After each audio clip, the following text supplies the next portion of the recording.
Zanopangwa muine rako wazwa here. Anhuwoye, kwakuenda kuna mai sikadi ndikati anhuwoye ndasuwawo mabhanzi ngekokora. Purasi musoro unorukwa zvikazi iwe munhu ngaaredzere mudhishi unaye soulmate uri ku-UK. Ndikati hino ndodini? Zvikazi mutaura kuti ndidomboendewo musha ndimbonodongorera ana mhai. Ndikati hino kwakuchichidini? Zvikazi kune nzvimbo inonzi Panyatsime Heritage and Cultural Center. Ndikati kwakuchidini nayo? Zvikazi unotora mapikicha uri ipopo uchiti ndasvika. Haikona ndipo Panyatsime pacho apo. Panodzidziswa ana anonga achida kuita matozi, kucheke huku, kuvhiye mbudzi. Zvadaro paya ndebva ndaenda Panyatsime hakusi kurezve. Pachitungwiza apo mari yobva yatumirwa. Pane magames, traditional games, pada, nhodo, panonakidza unotoarairwa chero munhu mukuru.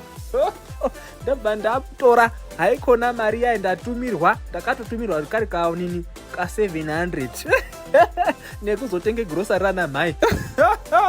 It was a perfect idea indeed. Tanda kutopepeta ndichitore mapikicha kuti nditumire kumunhu wangu ndasvika kumusha. Mari yebocha yetransport plus yegrocery ndakaise pamupini.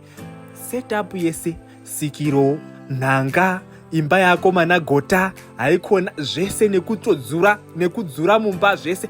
Maactivities ese aya anodzidziswa ana esikuru anonga auya achida kudzidza kuvhiye mbudzi, kuumbe hari, kugadzire zvuma, zvese zvinonga zvichiita nezvechianhu, kunamike mufushwa, misoni yese nemadzidzisirwa zvinotoitwa. Dare rekuarume riripo, panonakidza. Iyo yanga iri nhanga yasikana. Ndichitobuda ndichikuya kuti nditorwe mapikicha ekutumire kusoulmate kunze kwenyika. Zvese zvanga zvakarongeka ende ndandichiona plani yangu ichibuda bhobho. Vaya vane shungu yekuita mavhidhiyo ari traditional, angadai anyari madrama, angadai anyari mamusic video, anoda zvese zvine chekuita nedzimba dzechinyakare, zvine chekuita nechinyakare. Panyatsime Heritage and Cultural Center is the way to go. Haikona iyi yanga iri sikiro yana babai, iyi yanga iri imba yekubikira.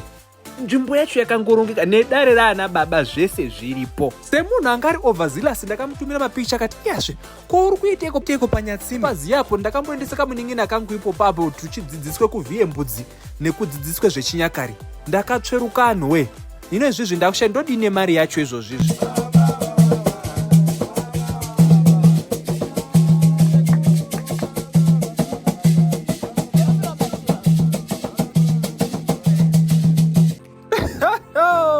Isu takata kuzwa nyama dzakumhanya-mhanya. Haikona panobikwa zvese zvetraditional, kubva kumupunga une dowi, angadai sadza rezviyo, nyama yembudzi, zvese.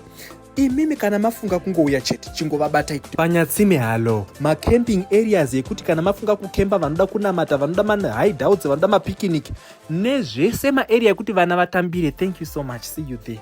Bye bye.